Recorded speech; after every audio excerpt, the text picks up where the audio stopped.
Let's go. Always trust everyone to be themselves, but trust in the fact that you can see them well. I mean, so it's like, trust. It takes too much energy to not trust someone. I mean, it takes too much energy. You only gotta stay 2 steps ahead of them or whatever. Right. But trust them to be them. Right. To be themselves. Trust the snake to bite you. Right. Trust the lion to lie. Trust the thief to steal from you. Like, trust them to be them. Too. But know them when you see them. Get your copy of Fire. It's definitely a must-read. If you enjoy hood books, this one is it. Just like the title of the book, it's officially Fire. Get it on Amazon, paperback or Kindle.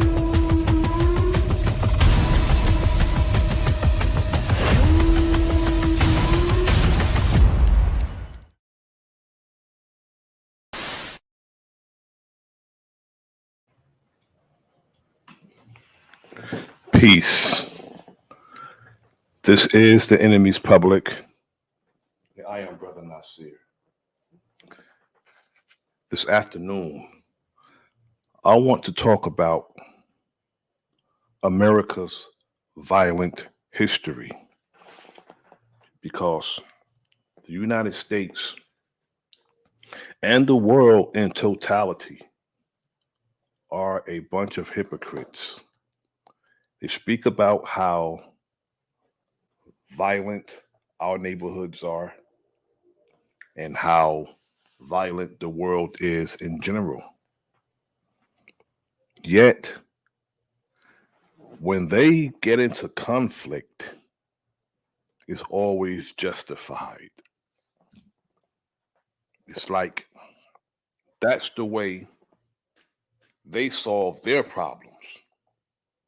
And also, we see what's going on all around the world. Now, the United States love being the world's police, but they don't have any moral credibility. Yet they want to be the world police. They'll get on the news and talk about how bad other countries treat their people. And the United States is not a credible standard bearer when it comes to how they treat the people in the United States. And it's also the way they solve their problems and their conflicts. They have diplomats who are not diplomatic. Their strategy to peace is war. And I don't know what kind of peace they are seeking. Is it PEACE? Is it PIECE? I think it's the second one because whenever the United States start talking about someone, painting them as a boogeyman, painting them as, using their propaganda machine and saying they are terrorists, they are dictators, or they are just some monster. We have to look at that and look at why they do it. 9 times out of 10, it's because they want a piece of the action. Now, we're going to go over and dive into how the United States, its citizens, settle their differences. And taken from the example of the government that we are under, the very first thing that the United States do, or the people in the United States. Now, we can say what we want about other countries. They have their problems in some of those countries I wouldn't want to be in. I'm going to be real with you. Yet, when it comes to violence, the United States is one of the most violent nations on earth. And it's not because of the weapons. It's not because of the guns. I'm not going to blame the guns. I want to blame the person with the gun. That's who we blame. Taking the guns out of people's hands, it should be certain people, not all people, because if the people who were in the Tops grocery store in Buffalo, New York, some of them were armed, perhaps they could have fought back when the terrorists came up there to kill elders who were just merely shopping. So before I get into the subject matter, I'm going to play a few beats. Just a few, 2 or 3.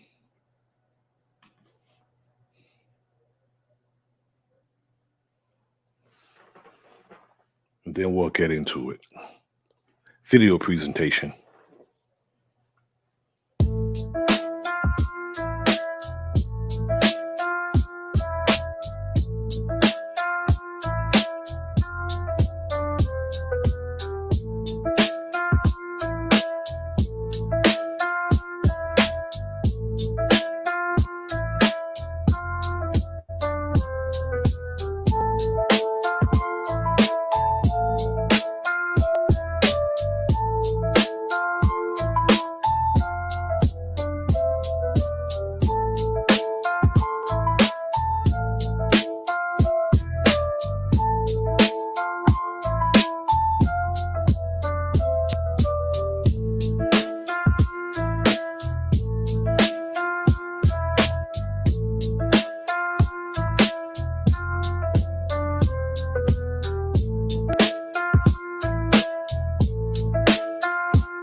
I'm playing 2 more beats and then we'll get into the subject matter. Greetings to Black Panther Jackie Brown. Thanks for joining me. I appreciate it. Looks like I swiped just about all the jewels from this treasure room. Now let's see what's behind this door.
One more beat, and then I'm going to get into the subject matter.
Peace to my brother, Big Dog Philly OG. Thanks for tapping in, brother.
Yeah, we're going to go over America's violent history.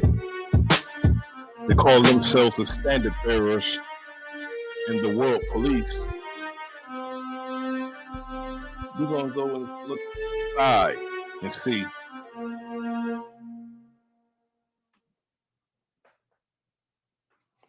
We're going to take a look inside and see,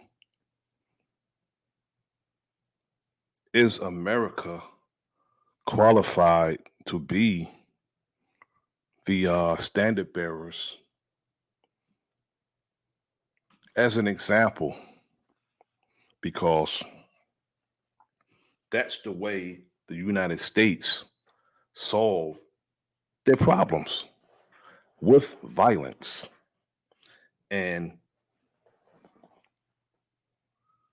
when they're reporting the news, they act as if they're surprised.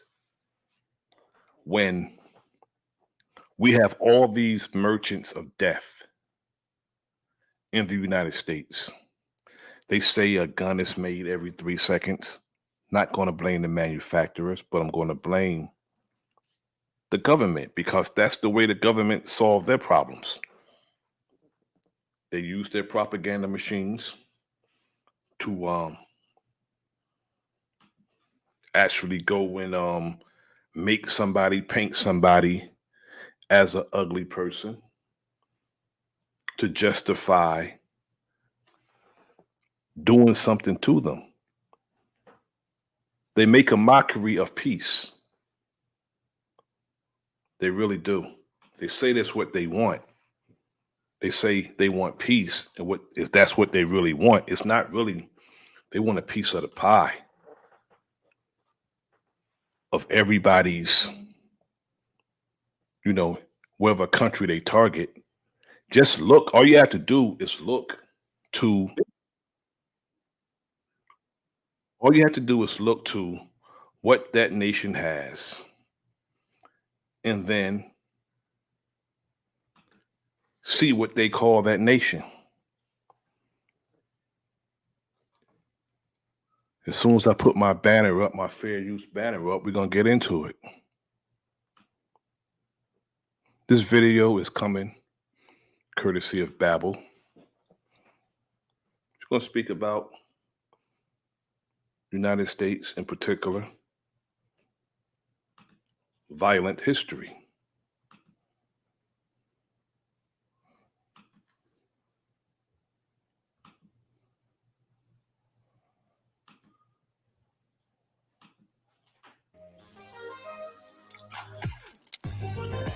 What's up, guys? Michael here to talk about the thing that makes America truly exceptional. No, not butter statues of Jesus, although that is magnificent and Garrett earned his win.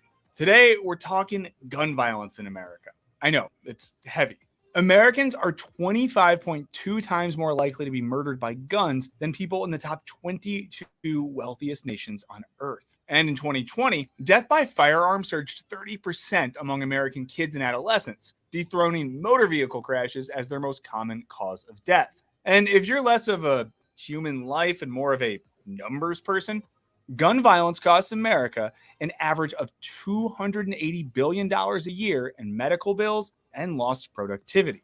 Also, it's really dark that it's someone's job to figure out how much productivity is lost to gun violence. Now, the gun industry is a superpower. It's like General Motors. It's like any other top 10 industry in the United States. The gun industry. It's a superpower.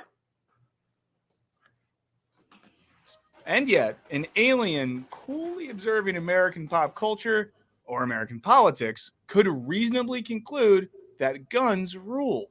That's because despite the carnage they inflict, a sizable portion of America continues to really, really love them. They occupy a special protected place in our cultural psyche, which makes just about any conversation about policy surrounding it super polite and totally civilized. No, not at all. It's like little kids arguing about toys, except they're guns that can kill people. But let's Peace to my brother, Hawkeye. Salute to you, good brother. put our big boy pants on and take a deep dive into America's gun violence problem, where it comes from and what it says about us as a nation. Welcome to this Wisecrack deep dive. Was America's gun violence inevitable? But before we get into it, I want to talk about this video sponsor, Babbel.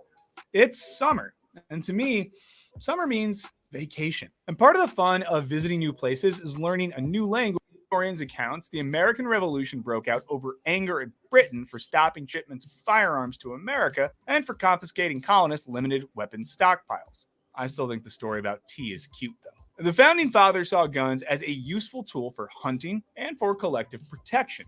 Owning a gun was mostly mandatory for a certain subsection of white men, and some colonies required them to carry their guns to church and public meetings. Imagine getting tooled up and going to mass. Oh, you wouldn't go to mass because they hated Catholics then. As tension between the colonies and Britain heated up, guns seemed like the only line of defense against an oppressive monarch. Gun culture looked very different, though.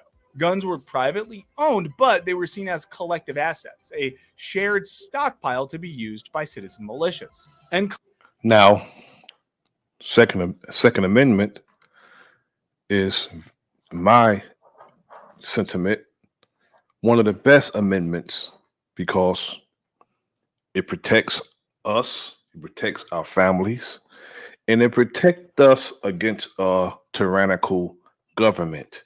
If the government becomes more tyrannical than it is, because the government is already tyrannical. Certain states are tyrannical. Any state that make it hard for people, especially people who,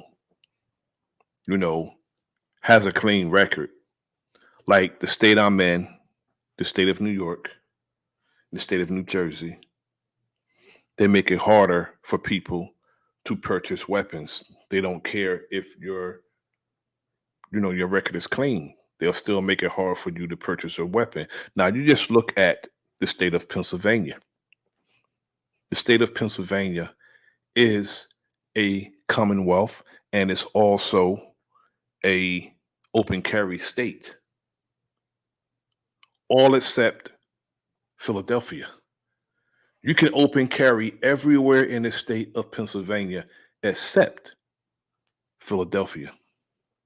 And colonial legislation dictated that in case of emergency, the government could briefly repossess your gun for use in battle. Yes, they could literally come into your house and take your gun. Another important thing, the founding fathers didn't only love guns, they also loved gun control. Like how, as a white man, They also loved each other, if you know what I mean. could only own a gun if you met certain criteria, like having a clean criminal record, swearing loyalty to the Union, or in some places, not being Catholic. Which, if you were to witness one of my family reunions, would make a lot of sense. Too much booze for guns. And of course, black people essentially couldn't own guns at all. And even if you did meet all the criteria to own a gun, your use of it was heavily regulated. You had to register it with the government, and there were regular inspections to make sure it was ready to be used by the militia. Certain places had even stricter laws. In Boston, you couldn't keep a loaded... Very intricate point. Before our people started carrying guns, there were no restrictions, there were no gun licensing, there was none of that until our people started carrying guns. And they only did it to make it harder for us to purchase guns. In the state of New Jersey is a concealed carry state, not open carry, concealed, which is a setup to me. A concealed carry is a setup because who's going to walk around with their license around their neck? A cop see you with a bulge and they suspect that it's a gun, they're not going to think, though, this person has a carrier's permit. They're just going to draw down on you, order you to the ground, or worse. Yet, in New Jersey, you have to get a purchase permit first. They make it hard for you to get that. And then after that, if you want to carry, you have to get a carrier's permit, which they make it even harder for you to get.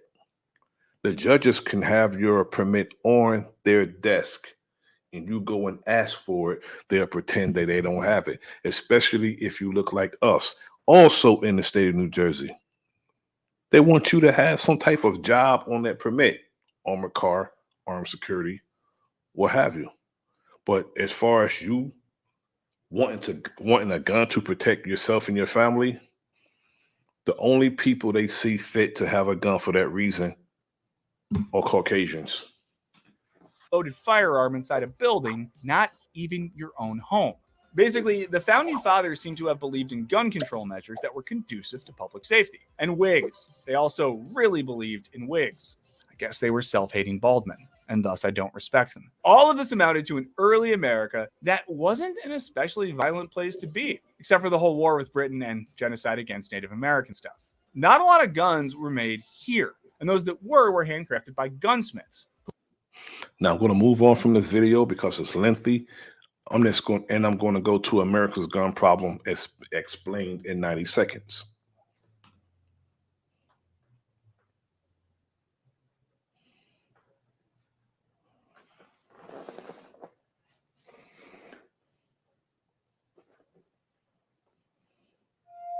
Information PN's holding out a shot turret.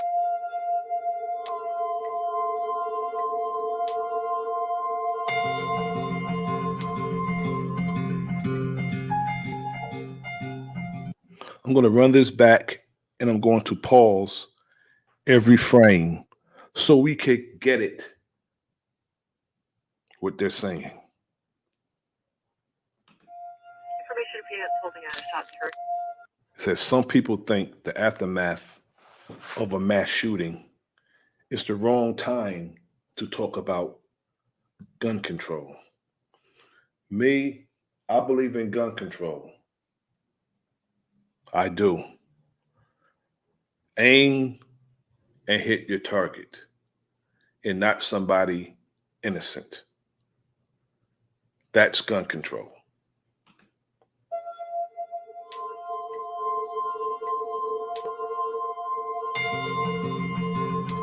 There have been an estimated 1,042 mass shootings in the United States since the Sandy Hook massacre in 2012. If you look at this map, this is the areas where there were mass shootings. Greetings to King Genocide. Greetings to my brother, T. Riggles.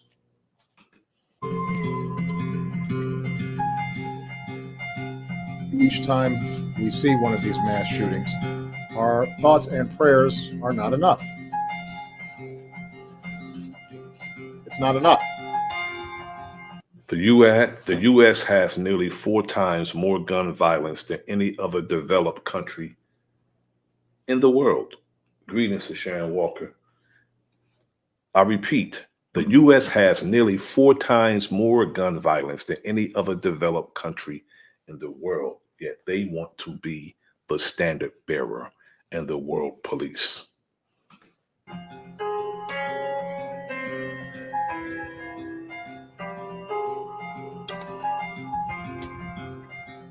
Americans make up less than 5% of the global population, but own 42% of the world's privately held firearms.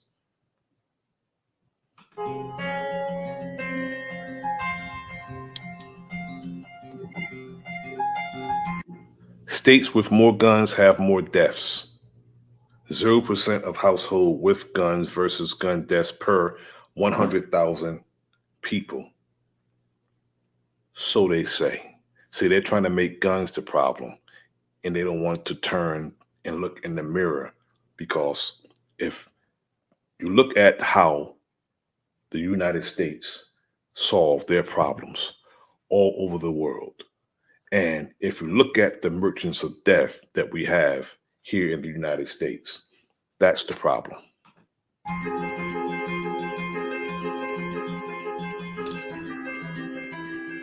Mass shootings get the most attention, but suicides comprise a majority of gun deaths. And you look at the persons who do the most suicides. It's the same persons who beat their wives the most. Law enforcement.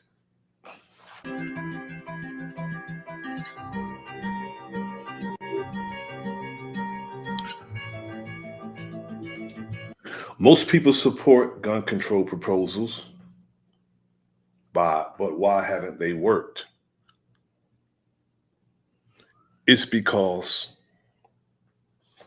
people make straw purchases and they're not willing to realize who is the real problem here in the United States as far as the gun violence.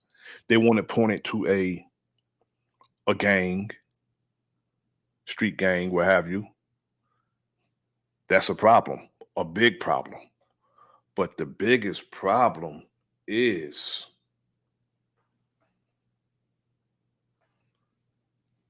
White men. White men, they love their guns more than they love their wives. And their guns is considered the great equalizer. That's what they call their guns, the equalizer. That's another subject for another day.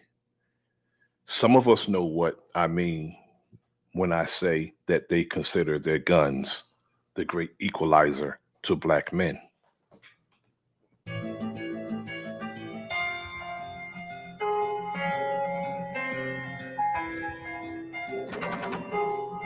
Pro-gun lobbyists have a stranglehold over conservative politics.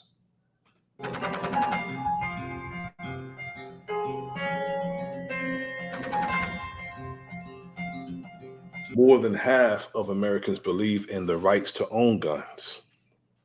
Everyone should have the right to own a gun. Now, if you are a mentally stable person, you should have one. And if you're not a violent person who only wants to protect himself and his family or her family, you should have one. And no one should tell you that you shouldn't have a gun. And no one should tell you, oh, I don't want a gun in my house and all the other nonsense. But just imagine if there's a home invasion. They have the guns and you don't. A gun is dangerous in somebody else's hand if you are the victim.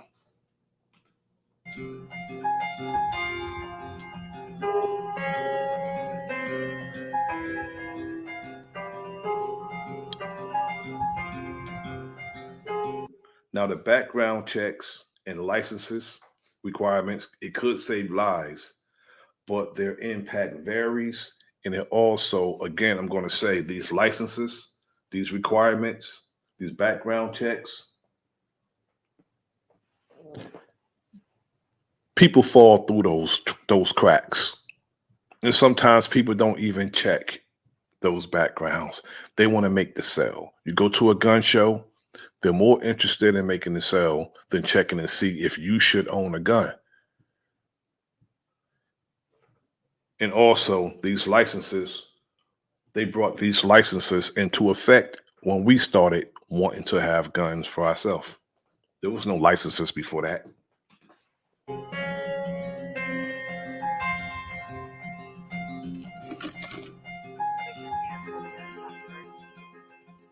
Now we're going to go to the deadliest mass shooting in U.S. history. So they say anyway. That's what they're saying. Tonight, the sheriff here revealing the worsening toll, at least 59 now dead, more than 500 injured. What they've now discovered in the suspect's Nevada home, his family, you'll hear from them tonight, and the faces of the victims. But first, what began to play out shortly after 10 p.m. local time right here in Las Vegas last. This happened 6 years ago, and this was horrific. Can you imagine you're at a concert, you're enjoying yourself, and somebody stand on an elevated platform and just shoot into a crowd of thousands of people? That is horrific. And it takes a wicked demon to do that. And guess what ethnicity this person is? Could somebody put it in the chat, the ethnicity of this person who did this horrific act? Last night, ABC senior national correspondent Matt Gutman leading us off. The chaos unfolding in the heart of the Las Vegas Strip. 10:08 p.m., 22,000 country music fans packed in. 22,000 people is in this area. And someone stood on an elevated platform and just shot down into that crowd. Didn't care who he hit, just shot down into the crowd. What would make a person do this besides mere wickedness? They want to say he had a mental illness, but this is beyond mental illness. This is wickedness. They call us murderers and wicked if we sneeze in a pepper factory, but they'll say this is mental illness. Enjoying the Route 91 Harvest Festival. Peace to my comrade, my brother, Talk Your Talk Media, Greedy Vegan. But high above them on the 32nd floor of the glittering Mandalay Bay Resort, police say 64-year-old Stephen Paddock was watching. They say he hammered through the hotel's thick windows and started firing on the crowd below. Country star Jason Aldean was on stage, automatic gunfire quickly drowning out his voice.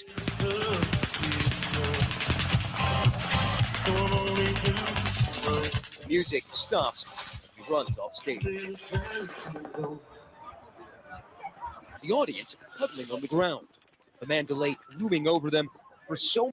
Can you imagine? You don't know where this is coming from. It's just, you're in there watching, you're outside watching the concert, and somebody just up on an elevated platform in a hotel shooting down. So many confusion. Was this part of the show? That's just a firecracker. I know, but why would you do that? Seconds later, the rapid fire shooting starts again.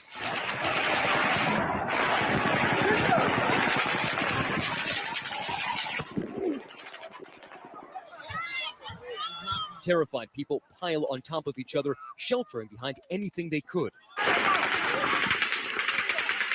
But they were in an...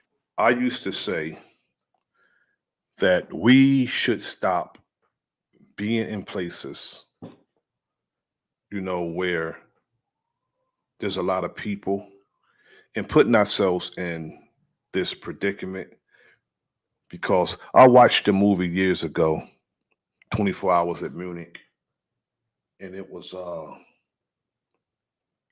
real scary, a true story, 24 Hours at Munich, where it was a sports event going on, and they held the whole damn stadium hostage, and that was crazy. I watched that a long time ago. That was a crazy movie. An open field, easy targets for the gunmen in the tower. I don't know where to go. Oh my God. Thousands looking for safety anywhere, even a stranger's car.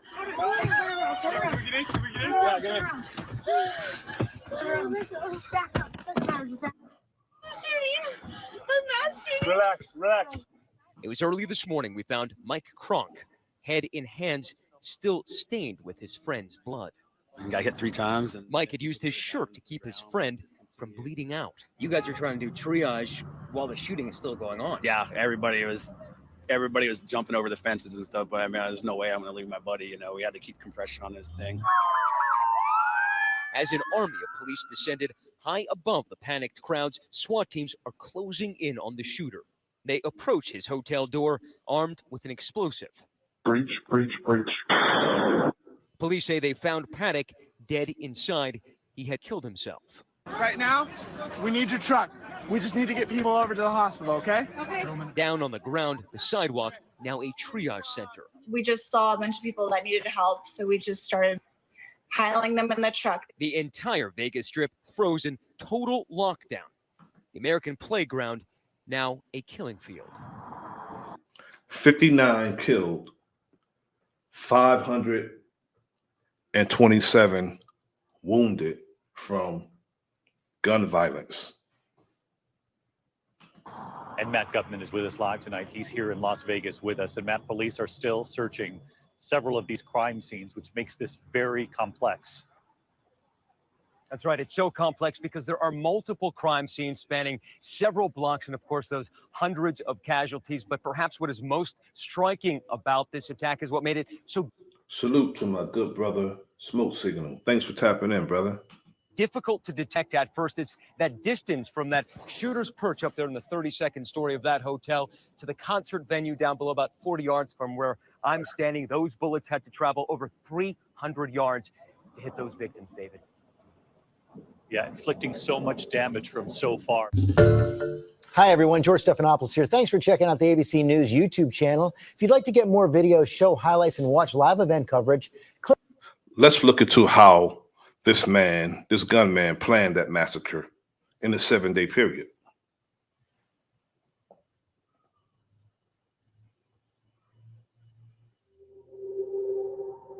The surveillance footage is remarkable in its banality.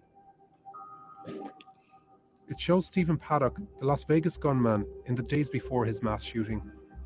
He cuts a lonesome figure as he moves through the Mandalay Bay Hotel, playing video poker for hours in the casino, buying snacks at a newsstand, watching a LeBron James interview in a restaurant, and at times chatting with hotel staff. But this picture of an ordinary gambler disguises a far more sinister intent. Through this previously unseen footage, we'll show how Paddock methodically planned his attack, and how, over 7 days, hotel staff unwittingly helped him to move bag after bag of weapons to his room. The videos, obtained exclusively by the New York Times from MGM Resorts, begin on Monday, September 25th. At the VIP counter, he checks into a suite on the 32nd floor and books an adjoining room, which he will check into 4 days later. He doesn't immediately bring in suitcases. Instead, he spends 2 hours in the hotel, going to his room and eating at a sushi restaurant downstairs. Just before 5 p.m., he drives his Chrysler Pacifica minivan to the valet area, where a bellman loads the luggage cart with 5 suitcases. Paddock asks to stay with his luggage, so the bellman brings him through the service elevators to his room, something hotel management say is not unusual. Paddock spends the next 4 hours in his room, and at 9:40 that night, he leaves the hotel, bringing 2 suitcases with him. He drives 1 hour to Mesquite, where he lived. Cell phone records show that he stays the night and spends most of Tuesday here. Around 8 p.m., Paddock returns to Las Vegas, but he stops at the Ogden, a downtown condominium complex. This is interesting for a few reasons. Paddock was also renting rooms here for the entire week. He checked in the previous Friday when a music event called the Life is Beautiful Festival was being held in the surrounding streets. Internet records recovered by the police show that he searched for that festival's lineup and its expected attendance. This was similar to his research of the Mandalay and the Route 91 Harvest Festival, which he would later attack. So, the Ogden and the Life is Beautiful Festival could have been used for planning, or may even have been a target. Later Tuesday night, Paddock... I believe the Ogden was a dry run to see how he's going to carry out this shooting at the Mandalay Bay. Turns to the Mandalay, and a different bellman helps him to move 7 more suitcases to his suite. Again, he uses the service elevator. He tips the bellman, who had no way of knowing. Just imagine, these guys helped him bring the weapons in unknowingly. These cases were packed with guns and ammunition. He gambles for 8 hours until morning. Paddock was a regular at the Mandalay, and several casino hosts knew him. The videos show their interactions as being completely normal and in no way alarming. Remember, in 2 days, Paddock has brought 12 cases upstairs. He spends most of Wednesday in his room, and that evening repeats a similar pattern. He leaves the Mandalay, again carrying 2 suitcases. He stops at the Ogden and drives home to Mesquite. On Thursday, he buys a .308 bolt-action rifle. Let me tell you, these people are very patient, and they plan. They do schematics. They are very patient. Like the young man, the wicked demon who killed the people in Buffalo, he purchased a gun in Pennsylvania, and he drove all the way to Buffalo, New York to carry out his deadly terrorist mission. Rifle from a gun store and visits a nearby gun range before driving back to the Mandalay. That night, he again uses the valet service and a bellman to carry a white container and 3 suitcases to his room. His arsenal of weapons is growing. Again, he gambles through the night. I'm not saying that any of us should plan anything like this. First, because it's wicked, and you should never seek out to do harm to someone who haven't done anything to you. Yet, our people talk too much. one of us would get caught, wouldn't even be able to carry out the plan. Why? We tell too much of our business. We don't know when to hold them. We don't know when to fold them. We don't know when to walk away. We don't know when to run. We'll tell our plan. Why? I don't know, but that's just the way we are. It's now Friday, and at 8 p.m., the Route 91 Harvest Festival will open in the fairgrounds across from the Mandalay. Now, this is the area where it happened at.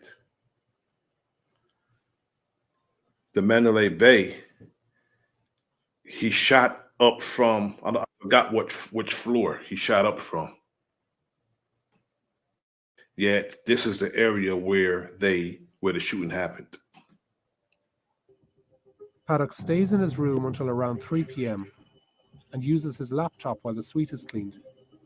He checks into the adjoining room, 134, using the name of his girlfriend, Mary Lou Danley. He also tells cleaning staff to leave behind the food service cart. 2 days later, Paddock would use this and one other service cart to create a surveillance ring during his attack. Overnight, he makes a brief trip to Mesquite, arriving back at the Mandalay at 6 a.m. with 2 more suitcases. Soon after noon on Saturday, he places Do Not Disturb signs on both room doors. He declines housekeeping. He takes an elevator to the valet area and sits, waiting for his car. He carries 2 more bags to his room. He gambles some more. Peace to my brother T. Wriggles. Do a mic check, brother. Peace to you, man. Peace to you. How's it sound? Loud and clear, my brother. How you doing? I'm good, man. I'm good. Continue on, man. I got a lot to say on this. Yes, sir. Okay, brother. Final trip to Mesquite, returning to the Mandalay at 3 a.m. on Sunday morning. He gambles through the night in the high-limit slot area and returns to his room at 7:37 a.m. It's 12:16 p.m. when we see Paddock going back to the parking garage. The guests exiting the elevator have no idea that in 10 hours, this unremarkable figure would commit the worst mass shooting in modern American history.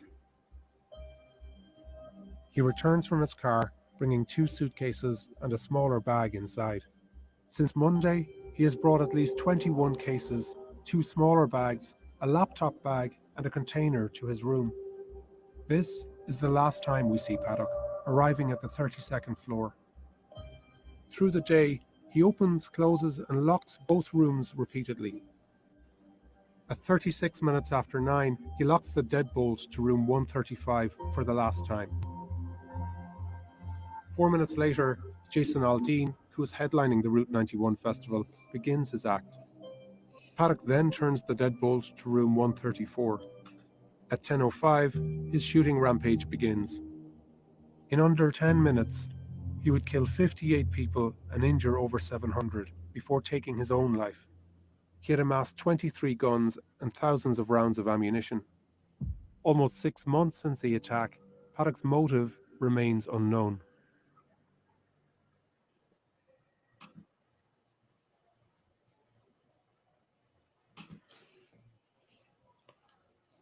My brother T. Wriggles, you want to tap in on this situation right here, brother? During a fight scene in The Dark Knight Rises, Batman exhorts. Okay, I have an issue, and my issue is, I understand they can knock out 2 birds with 1 stone, and this doesn't make any sense. You feel me? Obviously, to me, you know, something is going on that isn't in our psyche of knowing. You know, they said that we don't know the motive. Like, who does stuff like this? Exactly. You understand what I'm saying? You know, what motive can they give that would be satisfactory to us, bro? So why does that matter? Anyway, you know, the motive. You know, people asking why. Because this is a wicked person to stand up on an elevated platform, shoot down into a crowd of 22,000 people, wounding 527, killing 59. You want to know why he did it. I mean, that's trivial to me. Well, it's not really okay. The reason why, right? See, because the person doesn't just think, okay, you know what, today I've had it. I've had it with everyone. I'm gonna go, and I'm gonna plan this thing, and I'm going to shoot everyone. Like the thought process, something is off. It's equivalent to. Do you remember the shooting that happened at Virginia Tech College? Yes. Where the Asian dude went yeah. ham. You feel me? Like, all right, and then we've got the other white boy that went into the church and domed every brother in that church. Yeah, I remember Like that too. Okay, so it's like for me, just for me, Enemies Public. I'm looking at this like, nah. What is triggering you to do this? But you know what though, Brother T? Yeah. I don't buy the lone wolf narrative. That's the part I don't buy. The lone wolf. This is organization.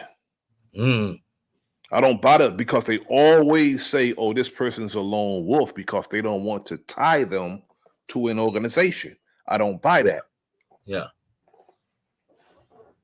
Every single time it's a lone wolf, but it's a mass shooting.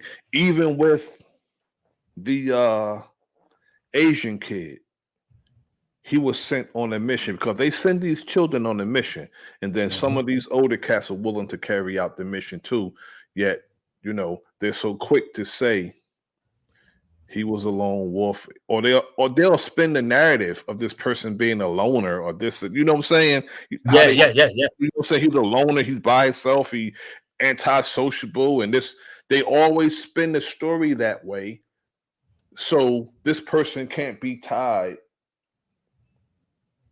you know, to a organization. And I just don't buy it. I never bought that.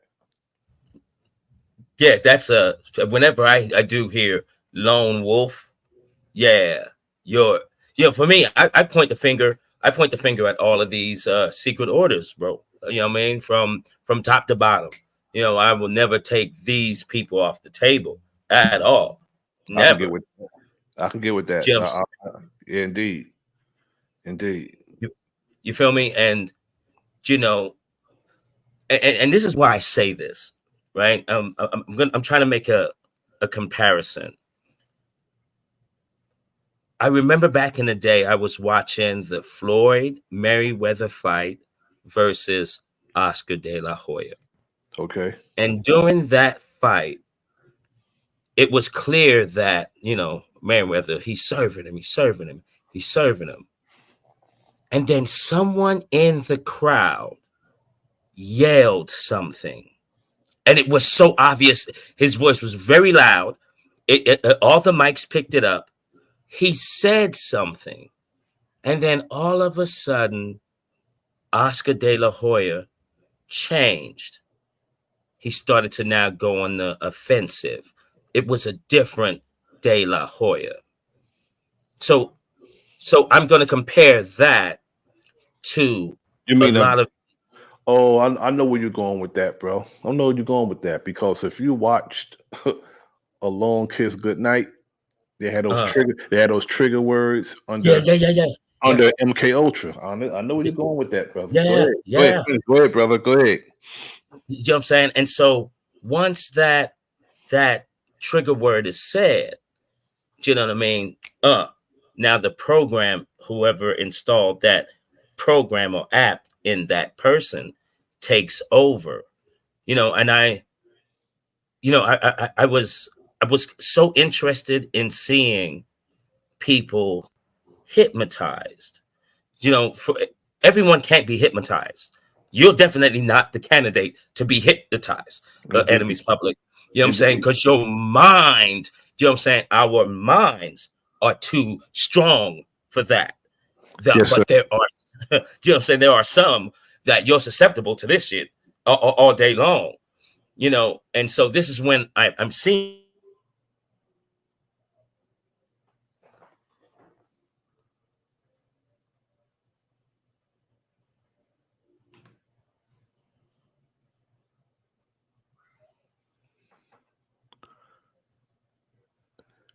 You went silent, brother.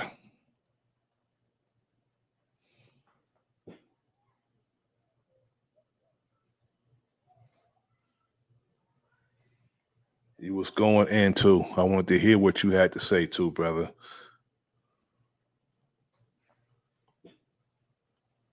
Yeah, that they do have those trigger words, and people can be under MK Ultra.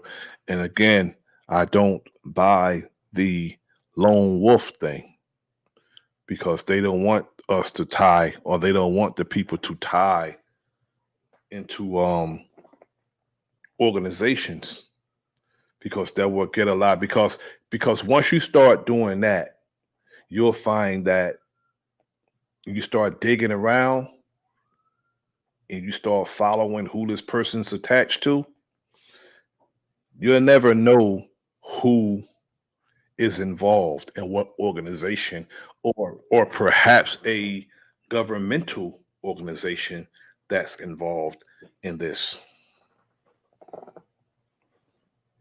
Yes, sir, brother. Do a mic check. Oh yeah, they don't want me talking to you, especially you, enemies public. Yes. You know what I mean? Like, this is just to let you know, just for the people in the chat, what's up? Because I don't look at the chat while I'm speaking to everyone. I just want everyone to know, your boy targeted for good reasons too. So if this keeps happening, I'll just listen to the chat, because this shit can get frustrating at times. Yes, it does, brother. Sometimes they kick me out, brother. Yeah. Oh yeah, you targeted too, bro. I just want everybody to know, like, with all of our talks, all of our gatherings, you know what I'm saying, with the minds, no matter if we're arguing or we're saying some real deep stuff, you feel me? Like, I understand that they're listening, and most definitely, a lot of our names are on this list here. You know what I mean? Indeed. Just to, you know what I mean? And the key thing, especially you, enemies public, okay? Because not only you have a chip on your shoulder, which you are justified by your chip, but yes, sir, you also, you know what I'm saying, you also have people listening to you and following you. And when people follow you, enemies public, now you're a problem. You dig? You know what I mean? I know the rules. I know the rules to the game. I know the rules to the game. That's the rules, brother. If I'm speaking to one person, brother, that's problematic. If it's one person that I'm speaking to, that's problematic, because that one person could be the person that sparks and makes the difference. Facts. And I'm going to keep pushing, and I've known this for years, so but I'll put my life on the line for that, because we don't have anything to lose but our mental chains. We need to get rid of those mental chains, brother. Yeah. But I'm gonna get into this Colorado movie theater shooting. Before the shooting happened in Vegas, they said that this was the worst shooting in U.S. history. And it's hard to put a hand on calling something the worst. It's hard to put a hand on that, because you got the shooting at at Virginia Tech. That was bad. Columbine was bad, and Columbine was bad in the high school, and this with the little babies getting killed, that was bad. That was bad. Yeah. And the police stood idly by, stood down, and let a 18-year-old untrained young man with an AR-15. They're trained with the weapon, but they let an untrained man with the weapon go in and kill children and teachers. They stood down and watched him do it. But they want to be seen as heroes, though. Yeah, and Oklahoma, that's bad. That was bad. That was bad. That was bad. That was bad. Indeed, that was bad, bro. And then you had one shooting in Walmart where the sheriff officers hid in the bushes. Yeah. He hid in the damn bushes while people was getting killed in the damn Walmart. Didn't even go in.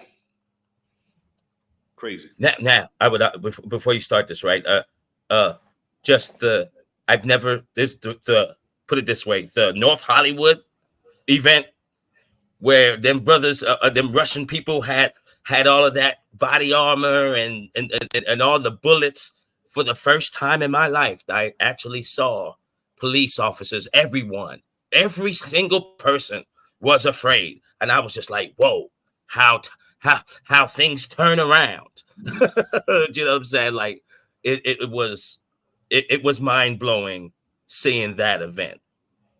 Oh, and lastly, before you press play, I learned something on my walk, Enemies Public, that there's a code word out here. So we got Lone Wolf that lets us know, okay, this is planned. Yes. And this number 4, you know, in numerology, this is foundation. In the secret orders, this is for them to let all the initiates know that this is organized, this is planned and controlled, because the number of the Las Vegas shooting was 59. And so when you add the 5 and the 9, you get 14. I can keep going on and on with all of these events when you add up the numbers and certain numbers that they'll show you on the screen, right? And then you'll hear it. You feel me? And it's just like, yo, okay, I got it. Go ahead, brother. Yes, sir. It's Catwoman to put away her weapon. No killing, he says. No guns. Sadly, in the Century 16 Theater last night, life did not imitate that bit of art. And the midnight premiere of that film became a killing ground. Tonight, families are reeling. A young man is in custody, and police are trying to figure out how to disarm the suspect's apartment loaded with explosive booby traps. ABC's David Wright begins our coverage tonight from the Denver suburb of Aurora. David? Good evening, Bill. We're just a few yards away from the multiplex where that massacre took place. At this hour, the coroner is at a local high school with families who have been agonizing all day about their missing loved ones. And outside that high school, as you can see, people are crying. The midnight showing of The Dark Knight Rises. Fans across the country, a summons as irresistible as the bat signal. At the Century 16 Theater here in Aurora, the crowd included Jennifer Seeger, seated in the second row, a young couple with their 2 kids, and Jessica Gowie, a 25-year-old aspiring sportscaster who goes by the professional name Jessica Redfield. She tweeted her friends from inside the theater. "Movie doesn't start for 20 minutes, she wrote, excitedly, in capital letters. The last tweet she'd ever send at 11:37. About 12:05, right as the credits started to roll, a man in the front row of Theater 9 got up, pretending to take a phone call. He went out the emergency exit, propping open the door behind him. 24-year-old James Egan Holmes was apparently gearing up for an action scene of his own. Police say he had with him a Smith & Wesson assault rifle, a Remington pump-action shotgun, and 2 Glock semi-automatic pistols. 12:39, this was the scene on the screen. Christian Bale acting opposite Michael Caine as Holmes came back through the emergency exit wearing a gas mask. Witnesses say he threw a green canister into the crowd, filling the theater with smoke. Your eyes are burning, makes you want to just close them, and then you can't breathe and just makes you want to cough.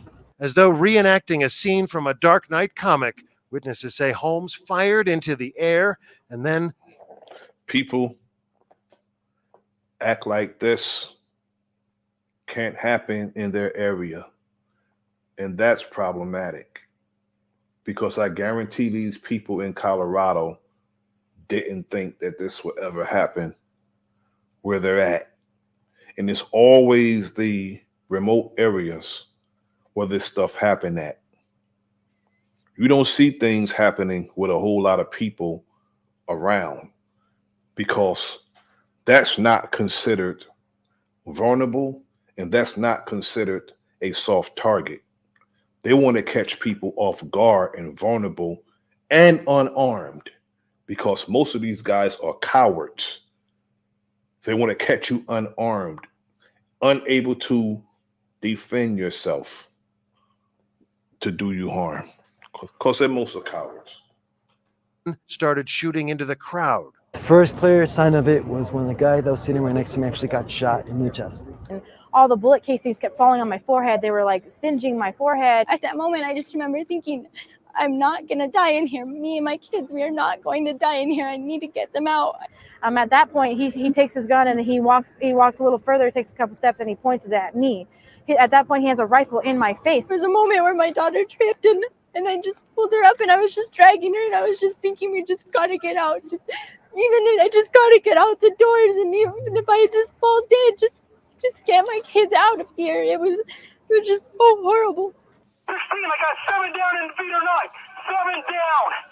Police arrived on the scene less than 2 minutes after the rampage started, but it was chaos. What's happening? Oh my God. I've got a child victim. I need rescue at the back door of Theater 9 now. Yelling fire in a crowded theater may be enough to cause a stampede. Opening fire meant utter pandemonium. We go out and the first thing we see is a 13, 14-year-old girl with a bullet wound in her leg. According to witnesses, Holmes tried to blend in with the crowd. You see, like within the theater, people were just running. He was just walking. He was just walking. Mr. Holmes was apprehended outside in the back of the theater, and he was apprehended with 3 weapons. Holmes immediately surrendered. Police observed his hair was dyed orange. He told them, "I am the Joker." He also told them the movie theater, his apartment, and his car were booby-trapped, just like the comic book villain would do. A full hour after the rampage began, the story broke over the airwaves. By then, 18 ambulances were there, triaging the victims and transporting the most serious cases to 6 local hospitals.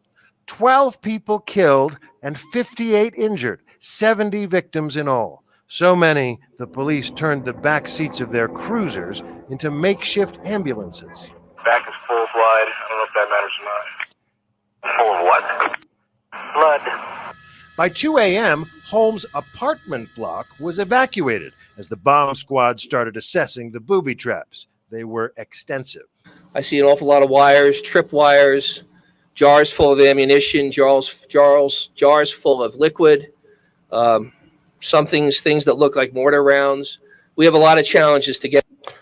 A good question is, do this young 24-year-old have military experience? Because if he was able to booby trap his vehicle and his apartment, that's some bomb specialist type stuff, you know. And if he don't have, yeah, you know what I'm saying, brother? If he don't have no military experience, how did he learn to do that? That's the question right there of the day. Because the cops said they actually found booby traps. You know, when sometimes people say they have booby traps and then it's, you know, false. But he actually had booby traps in his vehicle and his apartment. You want to tap in, brother? Yeah, this is a lot of this stuff, man. Like I never thought of that, what you just said. Like, yeah, you need military experience for that, bro. You know, or someone's a really good hypnotist And you can get this MK Ultra thing, you know what I mean, tapped in, and you can do all sorts of things once you're programmed to do that mugshot.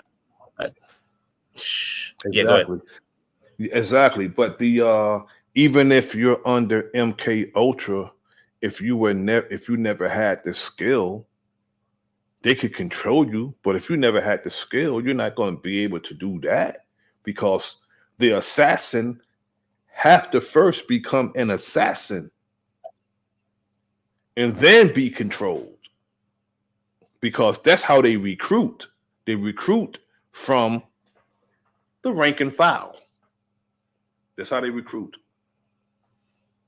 They're not gonna come to the hood and get some guy who holds his gun sideways and say, go on a mission. Not gonna happen. They're gonna recruit from the rank and file. To get in there safely. Today, inside dozens of hospital rooms, survivors struggled to make sense of all this. It was cold and calculated, definitely. It seemed very methodical, just the rate at which he was firing and how he wasn't really moving position. He was just like unloading into the crowd. And all day long, 10 bodies remained inside the building while law enforcement secured the scene. Their families and friends left, waiting and wondering. Tell me where he is, okay? Find my son. I don't know where he is, okay? Somebody find him and call us. Tell him to call us. His son never called. Sadly, Alex Sullivan is dead. Late in the day, the authorities finally started to bring out the bodies. Among the dead, Jessica Gawi Redfield, that aspiring sportscaster who was so excited before the movie. Tonight, her mother spoke with Diane Sawyer. My life is forever changed and forever damaged by one person's horrible, violent choice. Astonishingly, this was not Jessica's first time in harm's way.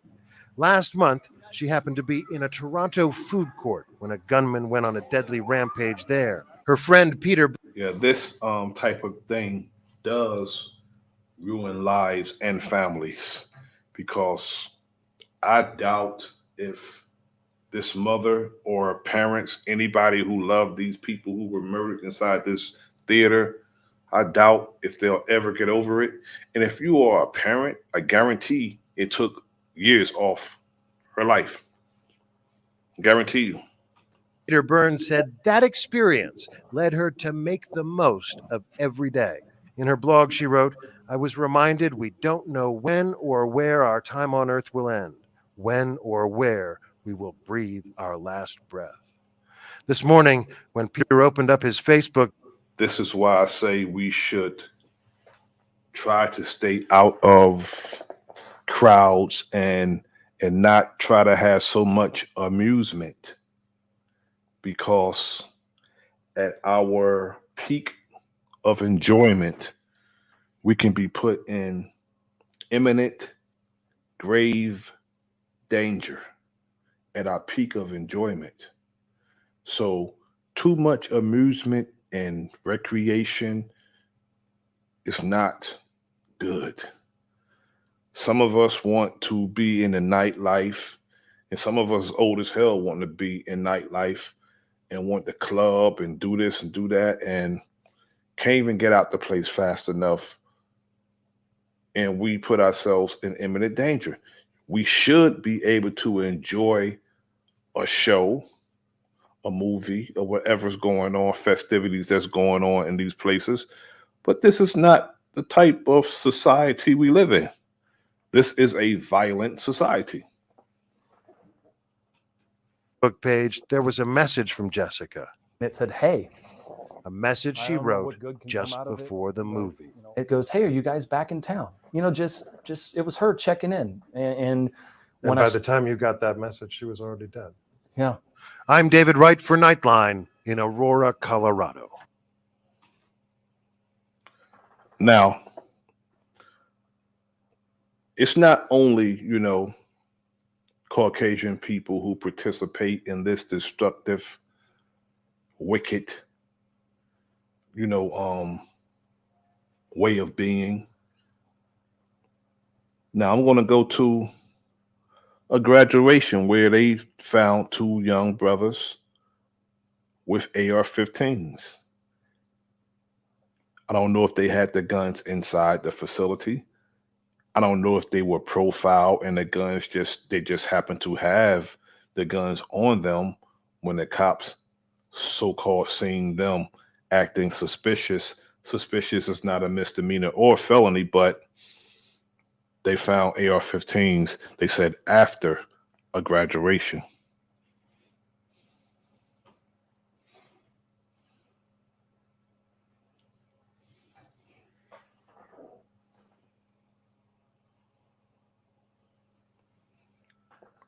We're living in a violent society. News 8 has exclusively learned that multiple men were arrested at a recent high school graduation ceremony in Grand Rapids for having an AR-15 and 3 handguns. The ceremony was inside Calvary Church on the East Beltline. News 8's Byron Tollefson has the story. Police say this is another example of a larger problem: young people illegally armed with dangerous weapons in public. Now, I hear them, but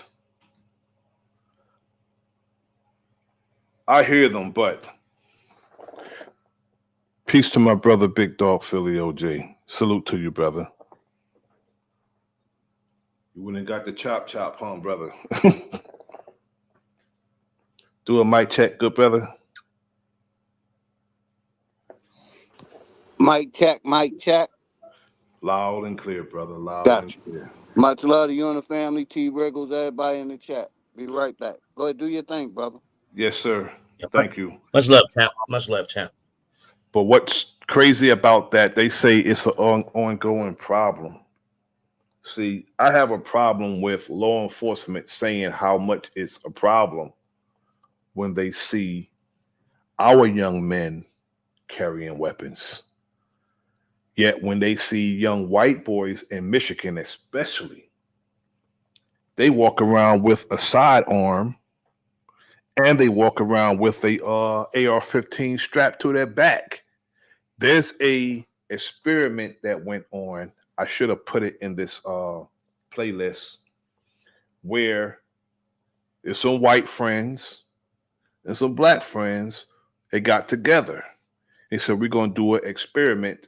You walk past these cops and see what they do, and then you walk past these cops and see what they do.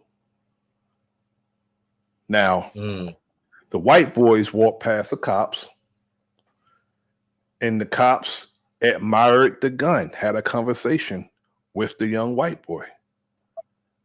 Admired the gun. What kind of gun is that? This asking about the action and this and that. And they admired the gun.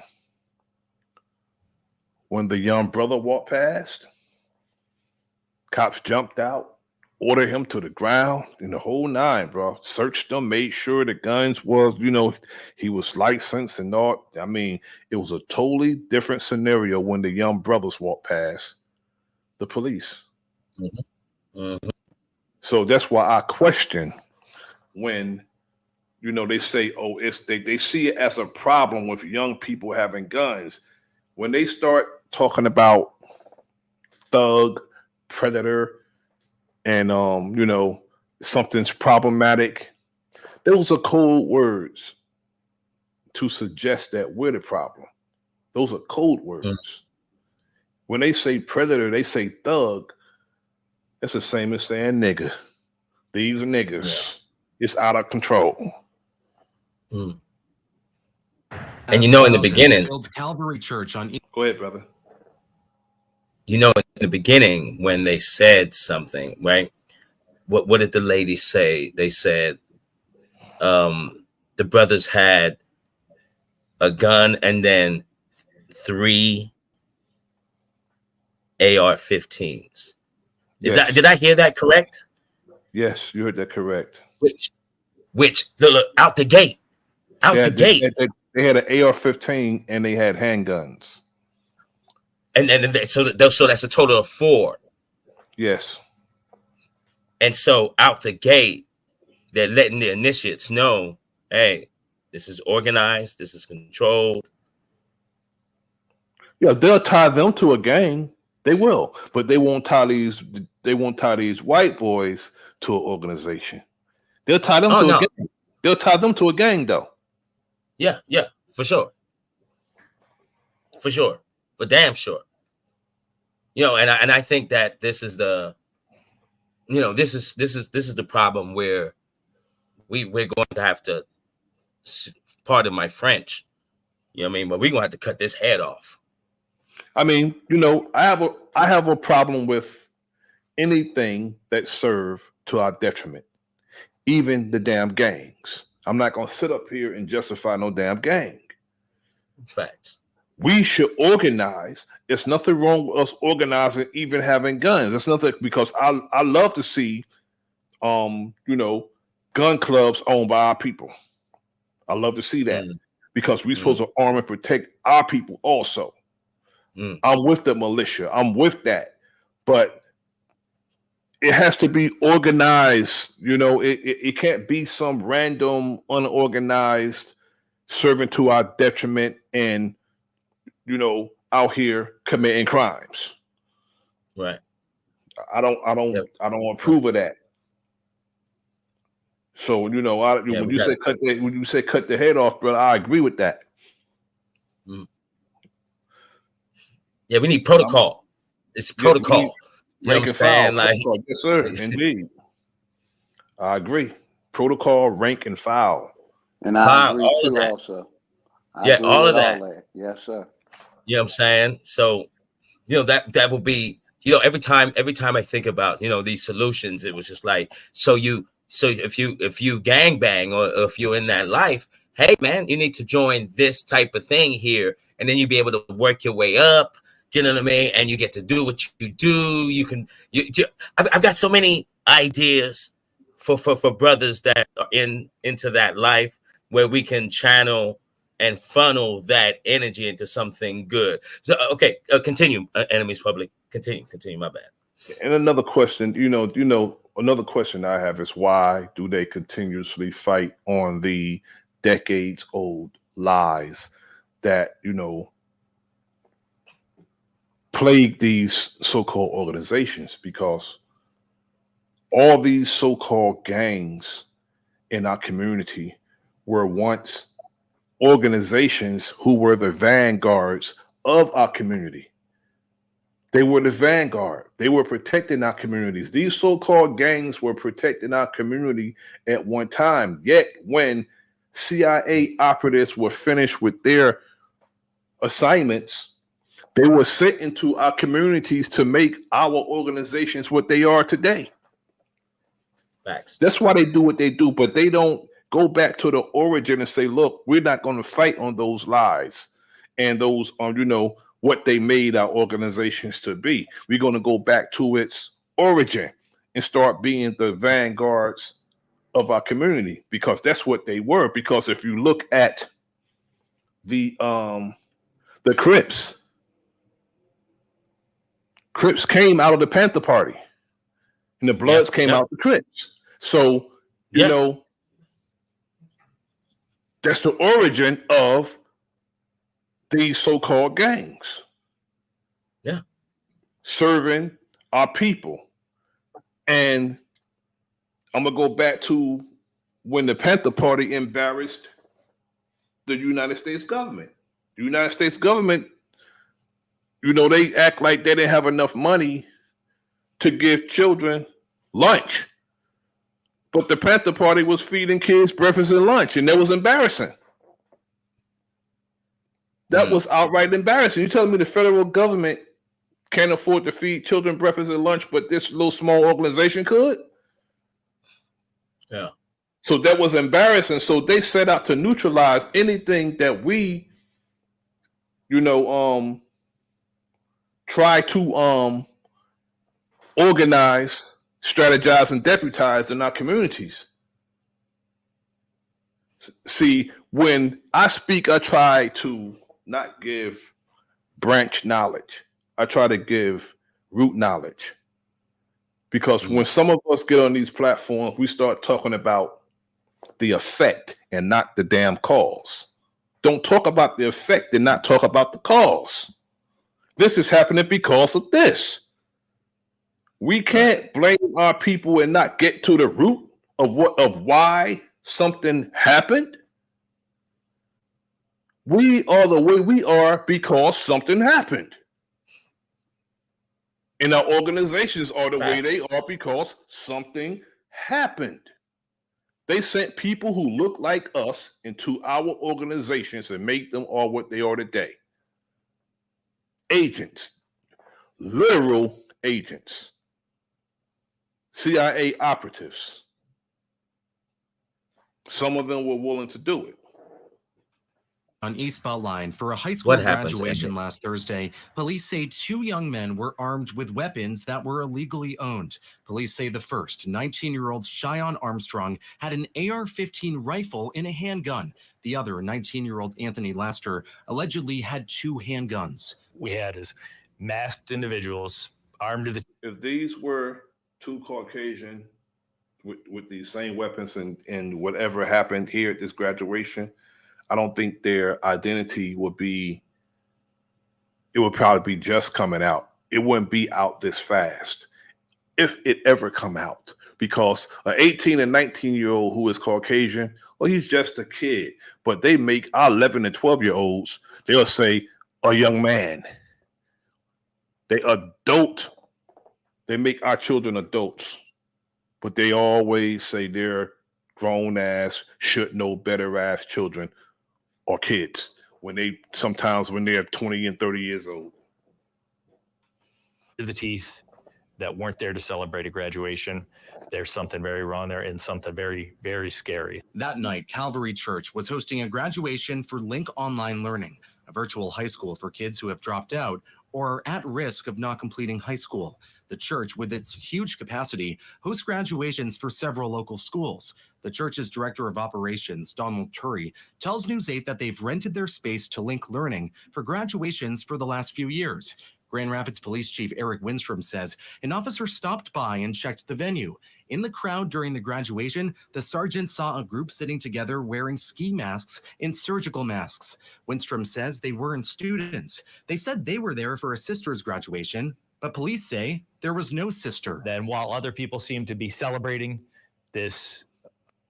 Why did they put the ski mask with the surgical mask? They probably was just wearing surgical mask. Probably was just doing that.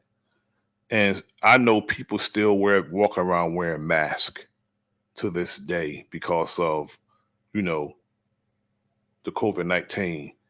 They're still wearing masks. See, you're going to see somebody suspicious for wearing a mask.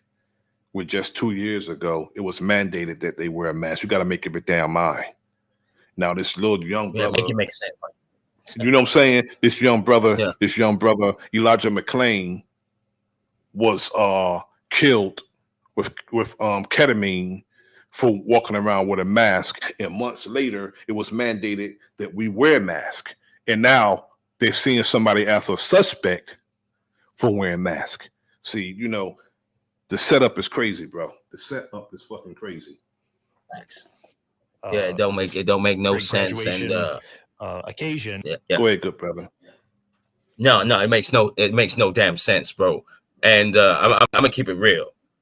Doing that whole mask thing. Yo, I'm not scared of a lot of things, enemies public, but I tell you one thing, what I'm saying? People were walking around with army fatigue matching mask around here. You know what I'm saying? And I'm like, yo, y'all are getting too comfortable with this.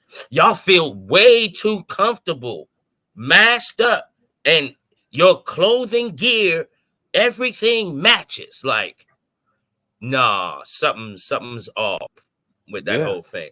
Yes, and I think sir. it was preparatory. I think it was prep work for what's to come later.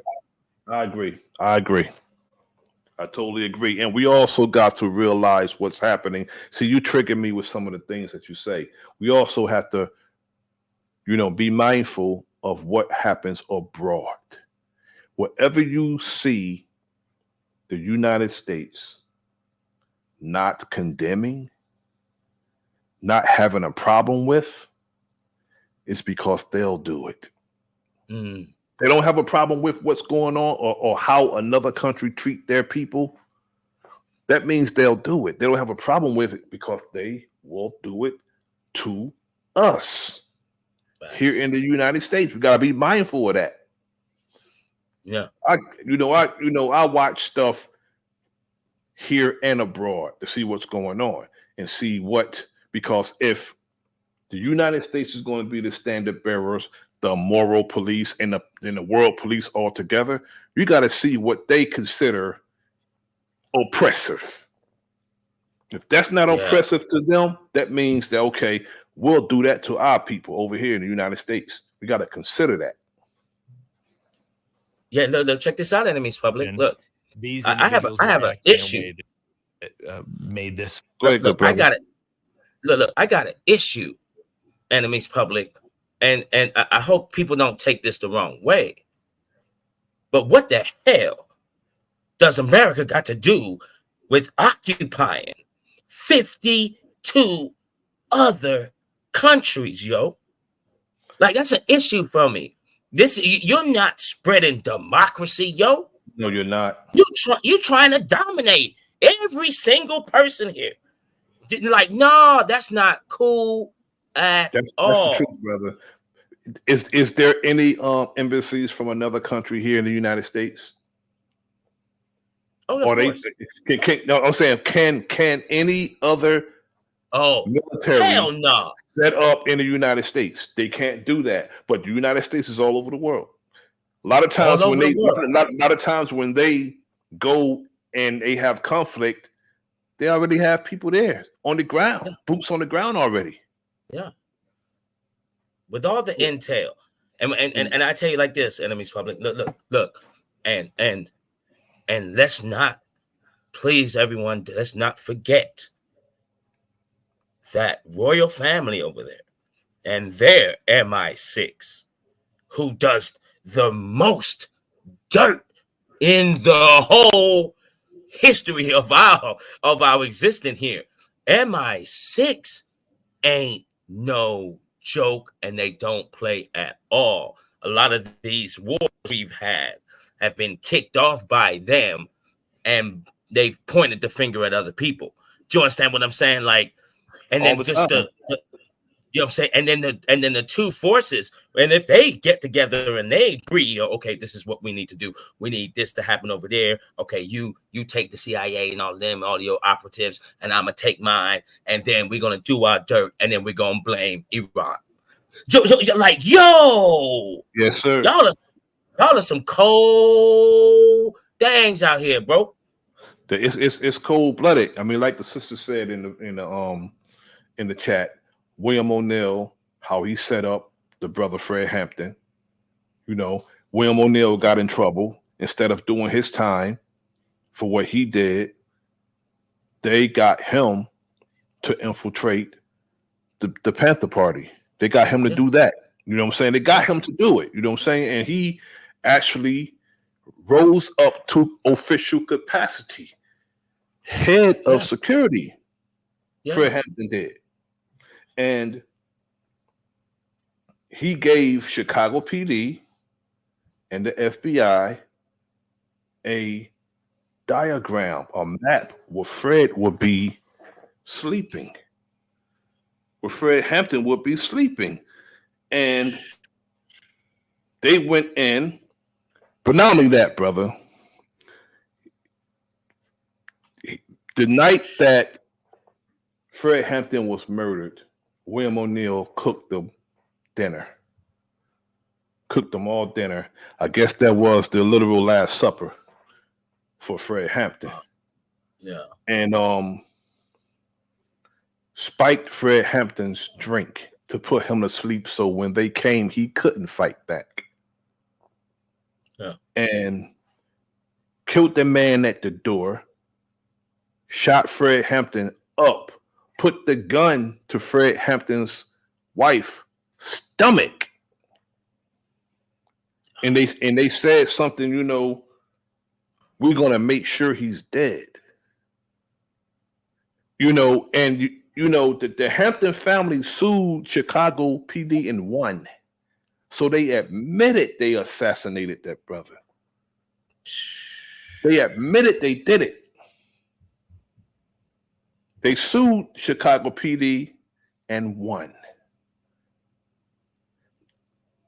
Like when some of the brothers go to the United Nations and present our case, crimes against humanity, we have a case. Our people have a case. Crimes against humanity. We don't need to go far as back as the 1800s, brother. We could deal with my lifetime. I was born in the 60s. Yeah. We could deal with my lifetimes and have a damn case against the United States. Crimes against humanity. That's factual. That's real factual. We can get, we can get them to pay reparations for what happened in my lifetime. We don't need to go back further than that. I'm almost 60 years old, brother. Oh, you still young. You still young, enemy. You still young. Yeah, I'm still young. I still can kick a person's head off if they run up. Yeah. Trust me. Yeah. Sergeant, even they put in fact, they were standing up. Name. Go ahead, brother. What's his name? The very skilled writer. What's his name? Abu Jamal. Back in the days, like you framed him. Like over Philly. Yeah, like like for real, like that, like so blatant. Do you know what I mean? But I assure you, enemies. I show you. I show you this. I show you this, brother. Like I show you this, man. Like, hey, time coming. You know what I mean? You're gonna reap for what you sow now, folks. You feel me? You know what I mean? You just can't. You know what I mean? You think you can just do? You think you're just gonna keep doing the weird fuck shit? Sorry for my language, though. But you're gonna continue doing the fuck shit? Oh no! This ain't gonna fly like that, bro. You know what I mean? Not when I'm breathing. Brother, that's factual. And the shooting that happened with Asada Shakur happened less than a mile from where I live at now. Less than a mile. They tried to assassinate Asada Shakur, and the cop died from friendly fire. But if an incident happened and somebody dies, they blame you for it. They don't blame the cop that did the shooting. They'll blame you for it, even if they started the incident. So Mumia was involved in the incident. A cop got killed by friendly fire. Same thing that happened with Asada Shakur. And they locked him up for it. That's why everybody consider Mumia a political prisoner. Everybody besides the damn government. Yeah. But everybody else consider him a political prisoner because that cop killed that cop. Just like the cop killed the cop over on Route 18 up from where I live at. But they blame the sister for killing the cop. Yeah, this is madness, yo. They were looking out the window. They weren't paying attention to what was going on. After the ceremony ended, police say the group lingered inside and then eventually got into a vehicle in the parking lot. They exited the vehicle. They appeared to be shifting a bag to another vehicle. They then switched vehicles. The officer tried to stop the car, which reportedly also had a vehicle violation, and police say Armstrong ran off. Police say the officer chased him, tackled him, and found in his bag the AR-15 and the handgun. Other officers then came to the car, where they say Lasker fought with police. Moses. They ended up Peace, catching brother. him and finding 2 handguns. Grand Rapids police have taken at least 160 illegally possessed guns off the streets so far this year. The fact that they thought that they could freely drive around the city of Grand Rapids and not worry about getting caught with that is something that we need to change that narrative. We need to let people know that do not carry an illegally possessed gun in Grand Rapids because we will hold you accountable. Winstrom can't say for sure if the guns were ever inside the church. Both Armstrong and Laster are both now in the Kent County Jail, charged with 2 felonies, carrying a concealed weapon and obstructing a police officer. could have ended a lot worse. Yeah, we've had 3 lives tragically lost over the past week to gun violence, and we're going to do everything we can to make sure that those numbers are as low as absolutely possible. It is unclear how the men allegedly got the guns. The church's director tells me he's extremely disappointed that this happened, and he's going to reconsider doing graduations coming forward as he tries to balance trying to be a good neighbor and hosting the community versus any risk involved. Now I'm gonna, I'm gonna land this plane with this video, with the brother, brother Dr. Richie from Indisputable. I'm gonna end with this because this is pertinent information. Now, this cop said he fatally shot the brother, the airman, over his aggressive stare. A stare got the brother. They don't even respect those who are serving this country, brother. They don't even respect a senior airman at age 23. Remember the deputy who decided to shoot an airman in his apartment for doing absolutely nothing illegal, nothing wrong? Well, he says he did it because, well, he had an aggressive stare. Salute, greetings to my good brother, Brother Kyrie of the enemy's public. Salute to you, my brother. With millions watching and many people benefiting from this program called Indisputable, we just need 1% of the viewers to become a paid member so we can continue to bring this content to you. Now back to the show. Let's go to the video and provide the update.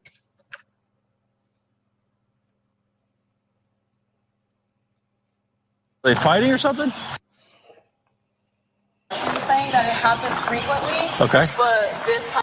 First, I want to say, dealing with being consistent with the title, America's Violent History.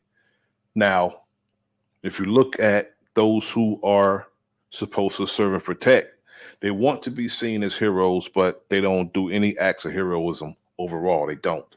I barely see it. But if you look at everything on that belt, everything on that belt is violent. Some of them carry Narcan, and they even weaponize the damn Narcan, the ketamine, and they'll weaponize anything. They'll take it and make it a weapon, like they did with the young brother Elijah McClain. Now, whenever the police encounter a citizen, if that citizen even justifiably is non-compliant with that cop, they have this perceived power that people have to listen to them. I've seen videos where cops said, "I'm going to arrest you," and they say, "For what crime?" He said, "Because you're not listening." Can you understand that? Because you're not listening, people say, cops say, "I'm going to arrest you for not listening," when you don't have to listen to them if you haven't committed a crime. They don't have any authority over anyone who hasn't committed a crime. They could attempt to stop you and ask you questions, but if you say you don't want to talk to them, it's your right to not talk to them. Yet they have this perceived power that people have to listen to them, and when they don't listen to them, they get very violent.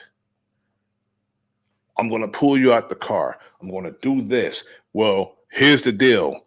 To the point that somebody made a page called "Here's the Deal," because the police say "Here's the deal" so much that somebody made a page called "Here's the Deal." And if you're not subscribed to Here's the Deal is a good channel, very informative. And they'll tell you "Here's the deal" like you're going to make a deal with them that benefits them and not you. Crazy. This time it sounded like it was getting out of hand.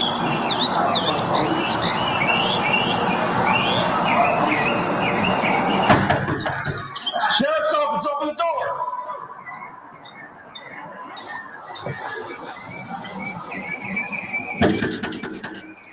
Sheriff's office, open the door. Step out. Drop the gun! Drop the gun! It's over there. Drop the gun! 312, shots fired. Suspect down. Called the young brother a suspect. Again, my sentiment is who called the police and said that there was a domestic disturbance at an apartment where someone is there alone, talking to his girlfriend on FaceTime. He's telling his girlfriend somebody's knocking at my door crazy.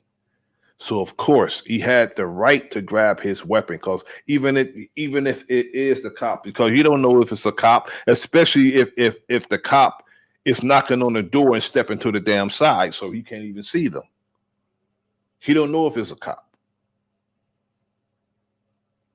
So he grabbed his weapon, had his weapon down, and not only that, why would a cop show up with his weapon drawn already? He's at the apartment with his gun out. He was looking for trouble. Looking for damn trouble. Do not move. Quick question. He wasn't a suspect. Put up the picture full man side by side. Quick question. And Yes, sir, brother. does the airman outrank a sheriff? My sentiment is he should. Because I would think he should. That's national, brother. That is national.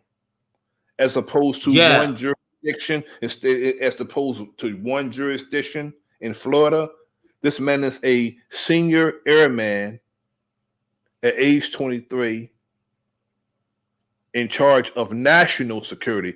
I think all military personnel, their rank and file should supersede over local police. That's just how I feel about it. Yeah, I totally agree. I mean, and then we're talking about an airman. We're not talking infantry. We're not talking Marine. And we're for damn sure not talking about a Navy. We're talking about the Air Force. And only a selective few chose to the Air Force and to be an airman. Brother, yes. Brother, he was senior airman at age 23. Senior airman. Not just an airman. Senior airman, brother, at age 23. That means he went there not BSing. He went there to handle business, bro.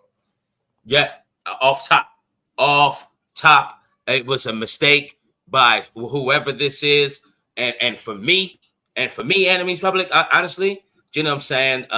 Okay, brother, you were targeted here, yo, straight up, like no ifs, ands, or buts about this.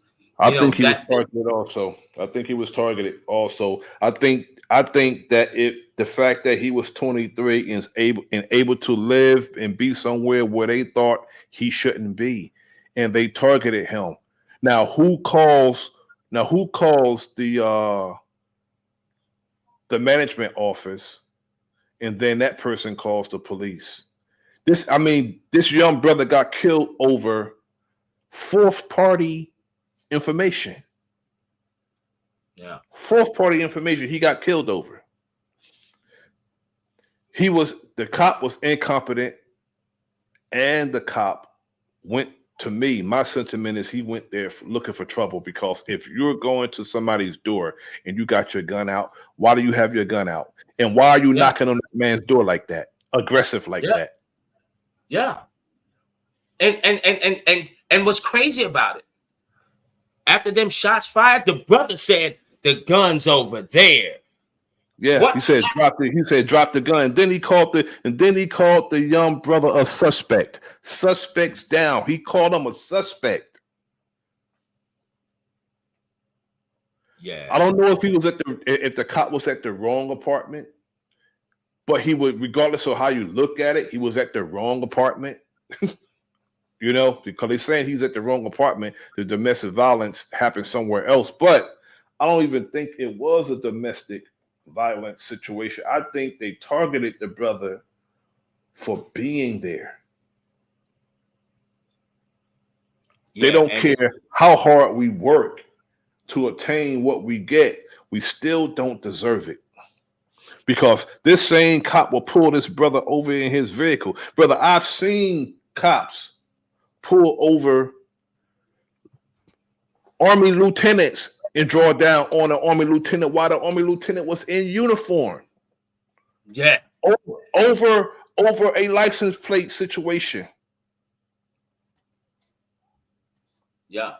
And he drew down on them in uniform, maced them, and then said to him, he don't want, you know, you can get in trouble with your rank and file if this gets out. Like the lieutenant don't know that his rank and file's he's not gonna have his back. You know what I'm saying? He could try to tell him, okay, if you tell, you may get in trouble with your rank and file. This is a lieutenant you just did this to in the Army. Well, cop ended up getting fired and charged.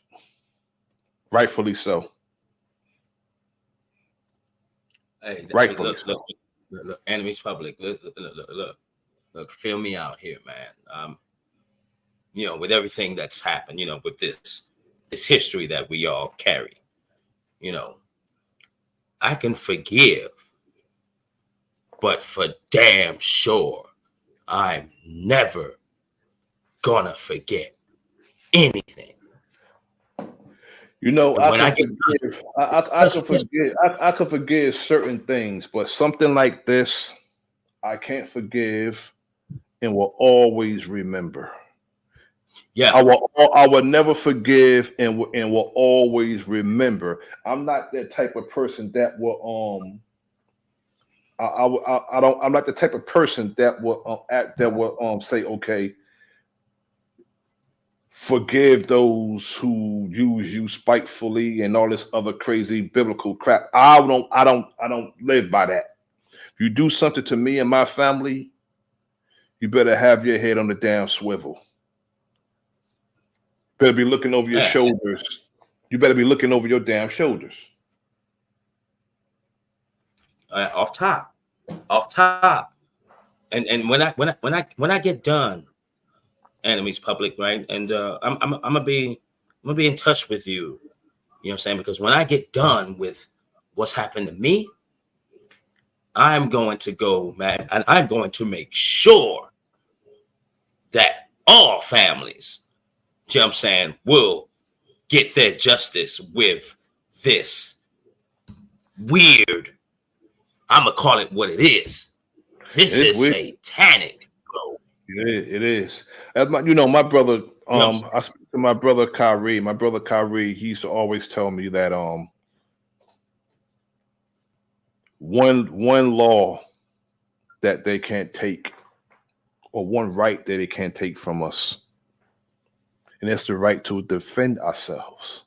All those other laws they're not going to respect, but one law they can't give you or take from you, and that's to defend yourself. And the only thing that they respect is power. That's why I keep driving it home. All of us want to identify, yet we don't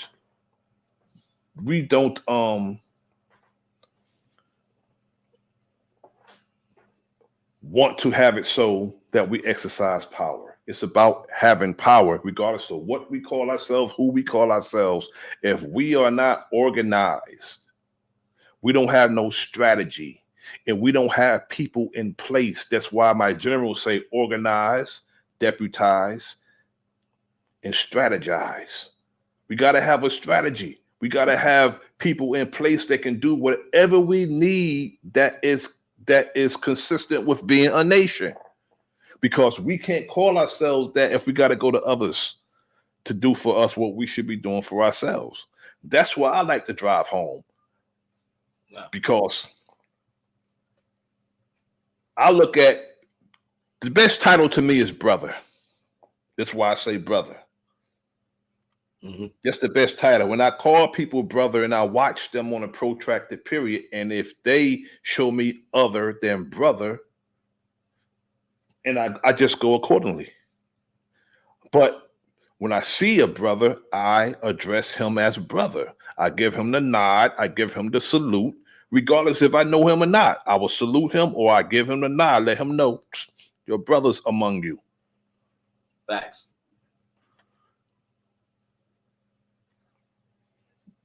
I tell you like this. I tell you like this, enemies public. You know, man. Let me tell you just a little bit of who I am here and the power I hold, brother.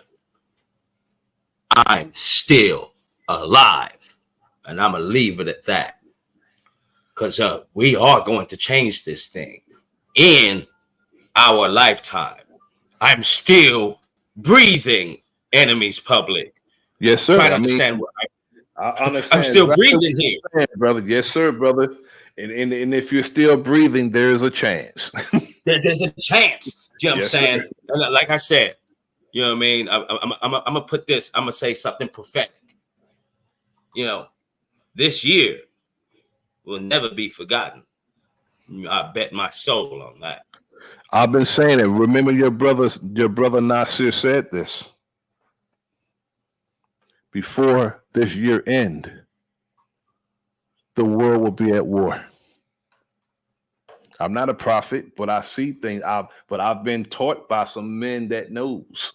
Before this world end, before this year end, the world will be at war, bro. But I see it coming. I see it coming. Because look, I tell you like I said earlier, whatever the United States don't condemn or don't have a problem with, they'll do it. And I tell you this, enemies public. If a war starts, that would be the worst thing that they would ever do. I'm gonna leave it there. You know what I'm saying? Because I know that this stream and every other stream that I go on, you know what I'm saying, they're listening, especially to me. And I tell you this, you kick off this war, that would be the biggest mistake that whoever's in charge would ever make. Yes, because I see it like this. It'd be the war to end all wars. That's what it would be. And also to those who pardon me. It would be the war to end all wars, and to those who don't want to arm themselves, know what time we're in. Armageddon means you arm or you're gonna get done. Period. So if you don't want to protect yourself and you want to put others in charge of protecting you, just like believing in some spook God, nobody's coming to save us. Nobody. So we need to get that out of our head that some benevolent person is coming to save us. You know who's gonna save us? That person is gonna come from among us. Period. Gonna be from among us. So when we look at each other, we need to stop looking at each other through the eyes of our damn enemy. That's the problem I have with Negroes on these platforms. When they look at a brother, they look at their brother like their brother, their enemy. When that brother right there and you collectively has the answer and is the answer. We are the God that we're looking for, but we're looking outside instead of looking inward to ourselves to change and affect change in our lives. But when some of us look at each other, we look at each other through the eyes of our enemies. And we don't see nothing worthy about each other. We don't. We look at each other like we're worthless. We can't look at our own people like that because you know why? Because for first, there's self-hate. Most people who hate themselves will see everybody like they see themselves. Yeah, facts. And we got to stop that bullshit.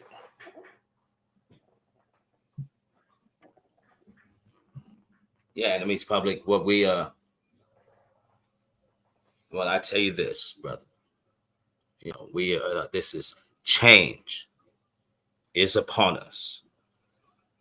And then once my little secret here gets out, enemies public, I'm going to need you right next to me. Along with warfare. Look, I'm trying to say some things that I can't say right now. Like I said earlier, know when to hold them, when to fold them. Look, enemies public. Right. Look, only authorities can tell you my secret here. And when they do, right? And then everyone, you're going to be shocked. You're going to be in amazement.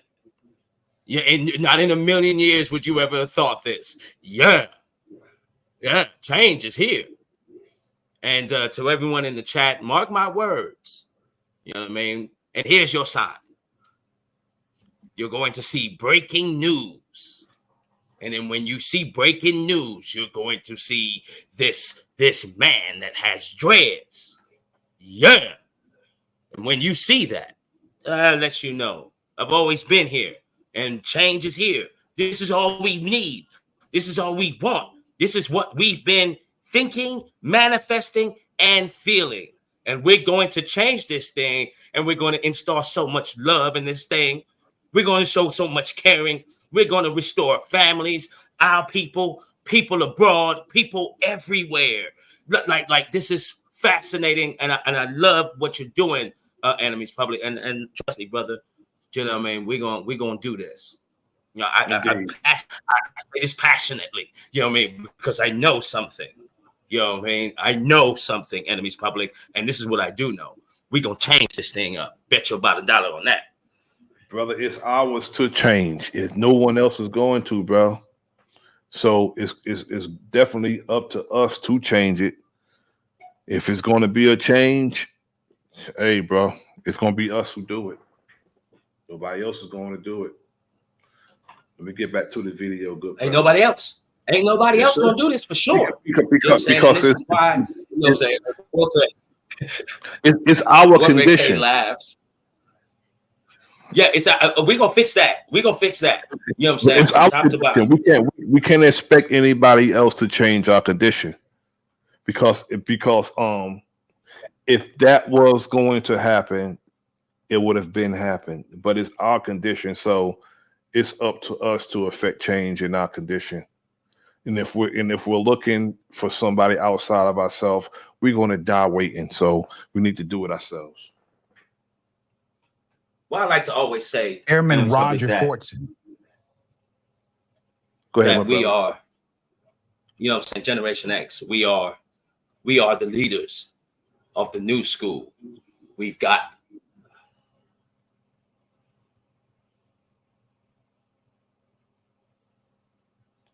Don't tell me they don't kick the brother back out again. Play the video till you come back. Was immediately shot by Okaloosa County Sheriff's Deputy Eddie Duran. This is in Florida. The Florida Sheriff's Deputy fatally shot the Air Force airman in his apartment doorway. Felt justified based on, quote, a stare. According to a newly released report on the Okaloosa Sheriff's Office, this is the office's internal investigation. Now keep that picture up. This is what he put in the official report.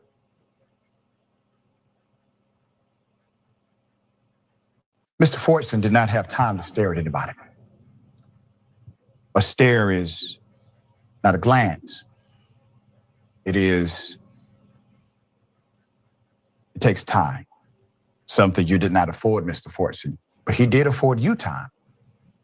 The irony is both of you have the same mandate and training to never point your weapon until you detect a threat. He followed his training and kept his constitutionally protected weapon on his side because he never saw you as a threat. But he's at his own home and you immediately saw him as a threat and decided to put multiple bullets in his body. Duran told investigators the first thing he saw was the 23-year-old's eyes. That's what he said. What he perceived as an aggressive look prompted him to open fire within 2 or 3 seconds of Fortson opening his door. Quote, when I saw his eyes, I saw aggression, Duran said. According to sheriff's report, it was a stare that was fixated 100% on me. Not eyebrows raised, not, hey, what's going on? Why are you here? It was a stare that showed me there was aggression. So the officer is saying he shot a black man dead for looking at him the wrong way. Do you understand? This is what the man has put in an official report. Because that Negro looked at me with such aggression, I had. Now, this is the order of the day because, you know, that is considered reckless eyeballing. That's what they used to call it. They call it reckless, and they still call it reckless eyeballing. But the cop was staring in the face of a soldier, a senior airman, and within seconds of opening the door, shot him dead. Now, it used to be called sassing when we talk back or we say something that, you know, Caucasians don't like the brother who told the cop to get the hell out his way because he's trying to take his children to school, and the cop was being, you know, vindictive by blocking him in.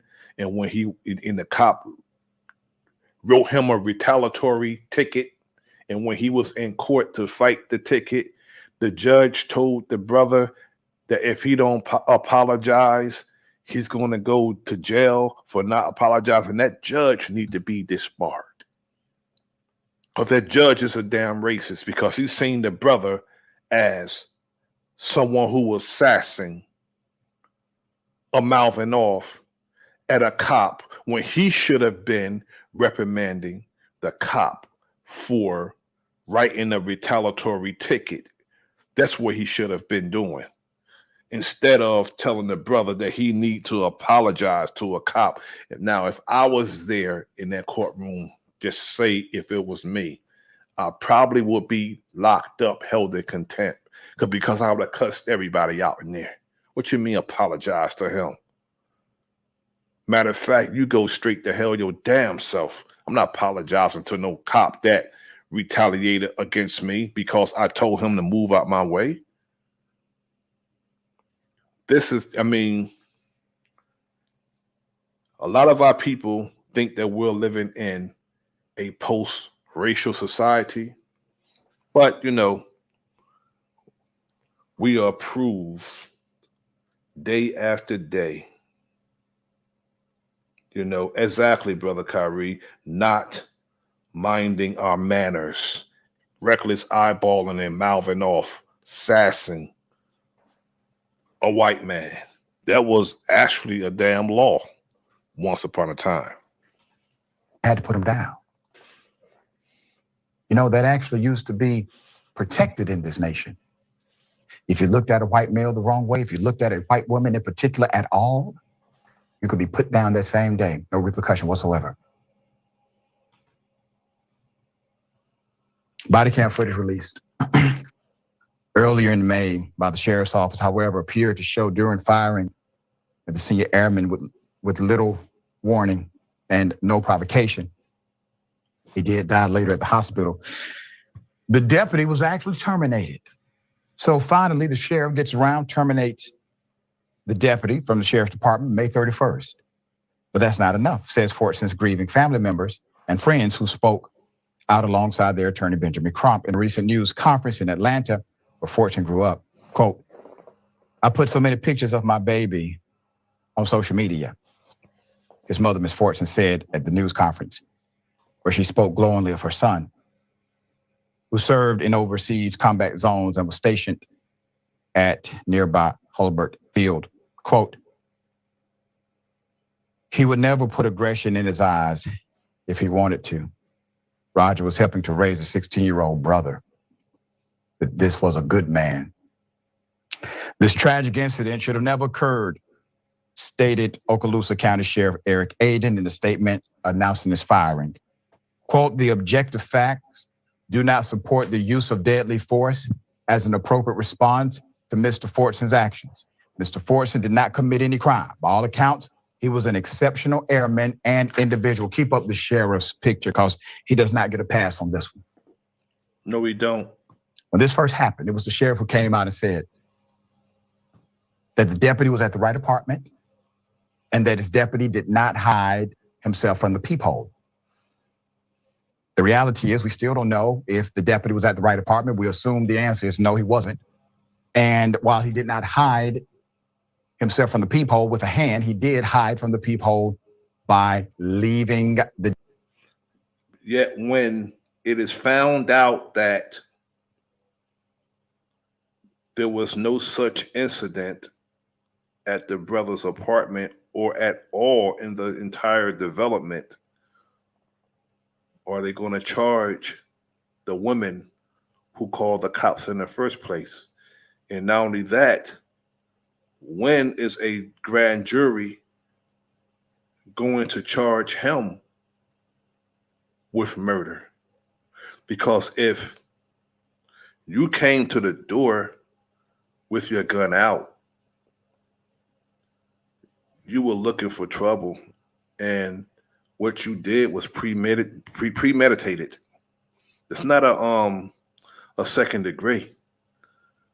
That's first degree murder because you had your gun out and the young brother opened the door within seconds. He was shot dead. Premeditated murder. The general area where he could be seen. And Mr. Fortson would be alive today. He would be alive today if that deputy stood where he was supposed to. Why? Because Mr. Fortson would have realized the person knocking on my door like this is law enforcement. There is no threat here. Obviously, there's a mistake somewhere. Let me open the door and talk to him. Let me put the... That's not necessarily the truth, Dr. Ritchie. It's not necessarily the truth. Because you look at your peephole and you see that it's the police, it doesn't mean that it's not a threat. Because the police are out of order.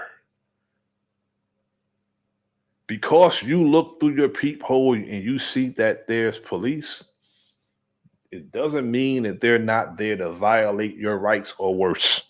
It don't mean that, brother. Put this gun away, okay? Now, Sheriff, you have jurisdiction here. You fired him for engaging in excessive force that led to the death of another human being. According to the statute, that's manslaughter. At least it could be murder 3. Why did you not effect an arrest? You just fired him like he violated an office policy. This man violated a law. A whole man is dead. But you didn't have the strength, fortitude to do what you were supposed to do, which is effect the arrest. Shame on you, Sheriff. Shame on you. All right. So the sheriff is now coming out acting as if he was a good guy all along, still has not effected an arrest. When pressed about it, he says, well, there's a state investigation. Do not forget that state is ran by Governor Ron DeSantis.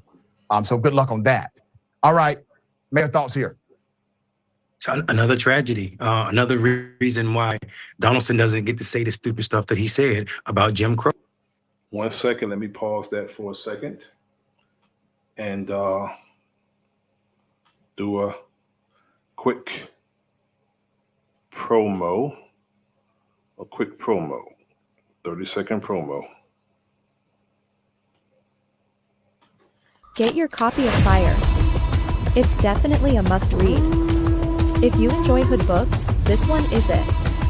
Just like the title of the book, it's officially Fire. Get it on Amazon, paperback or Kindle.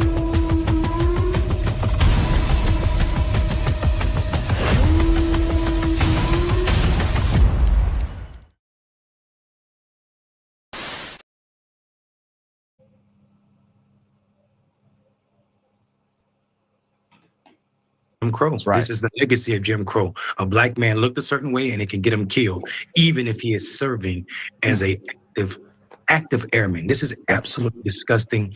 And to say that he didn't hide himself when he's standing to the left of the door, you absolutely are hiding yourself. Also, why is your gun drawn? What if that was a kid that opened that door and it was somebody's kid, 23 years old? It is absolutely disgusting that his life has been cut short and nobody is probably going to stand a trial or are we going to see justice for this at all? Man, it's so unfortunate because good young man, was raising his 16-year-old brother because he just needed to step in and do what he needed to do. We spoke right here on Indisputable with a retired Baltimore police officer who's also a retired airman. And he told us so many nuances that should have happened that did not happen. The one thing that deputy was supposed to do was call into the precinct, call the operator and say, listen, I want you to tell me the last 30 days what has happened at this apartment. If that's the wrong apartment, they would have known immediately. There has been no 911 calls at that apartment, period. That would have taken seconds to do.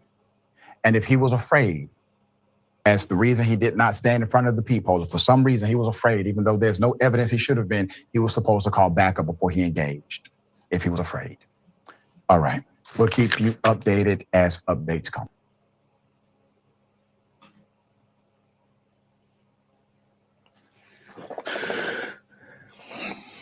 I want to thank everyone who joined me this evening. I want to thank my brother T. Riggles for coming up and chopping it up. I want to thank my brother Big Dog Philly OG for coming up. Brother, be strong, stay strong. I know what you're going through. And call me if need so, brother. I want to thank my brother Kyrie of the Enemy's Public, Black Panther Jackie Brown, P. Moses. Thanks for coming through. My brother King Genocide, my brother Hawkeye. Thanks for coming through. I appreciate it. I want to thank my brother Smoke Signal, my brother Dre Cobbs, my sister Sharon Walker, my brother and comrade, Talk Your Talk Media. Thanks for coming through, tapping in. I appreciate it.